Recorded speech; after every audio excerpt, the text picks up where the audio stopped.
Magandang umaga, Pilipinas. Mula sa Pag-asa Weather and Flood Forecasting Center, narito ang latest sa ating panahon.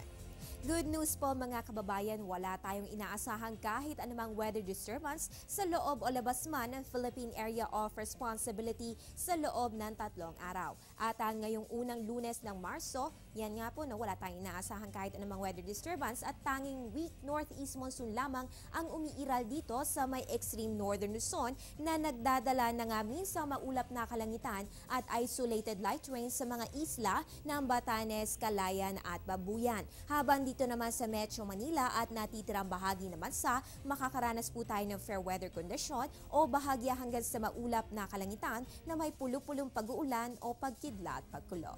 More about the weather aming ihahatid makalipas lamang ang isang paalala.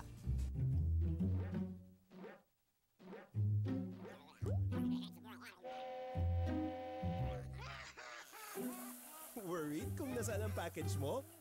Sa Air 21, worry-free!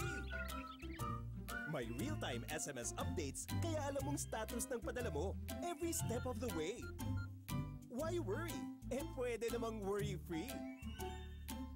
Sa Air 21, sagot ko, padala mo.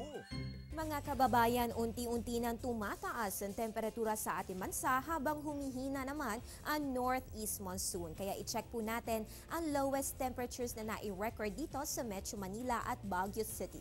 Ayon sa Pag-asa dito po sa may Baguio City, mababa na ang 9.8 degrees Celsius na naitala noong February 2, habang dito naman sa may Science Garden, Quezon City for Metro Manila, mababa na po ang 18 degrees Celsius na nai-record naman February 3. Samantala, ngayong Marso, narito po ang mga weather systems na maaaring umumpluwensya sa ating panahon. So meron po tayong possible low pressure area na posible maging bagyo o tropical cyclone, at ayon sa climatological records ng Pag-asa, meron tayong isa o walang bagyo ngayong buwan. Samantala, iiral rin po ang easterlies na magdadala ng warm and humid weather habang patuloy pa rin po ang paghina ng northeast monsoon. At magpapakita na rin po yung ridge ng high pressure area na magiging simbolo naman ng fair weather condition sa ating bansa. At yan ang latest mula dito sa Pag-asa. Ugaliing mag-monitor ng weather conditions sa pamamagitan ng Panahon TV Facebook at Twitter accounts. Antabayan na rin ng aming susunod na update mamayang alas 10 ng umaga kasama si Weather Buddy Jessie Basco. Ang update na ito ay hatid sa inyo ng Panahon TV Express kung saan walang pinipiling panahon ang pagbibigay impormasyon. Ako po ang inyong weather girl April Enerio. Magandang umaga.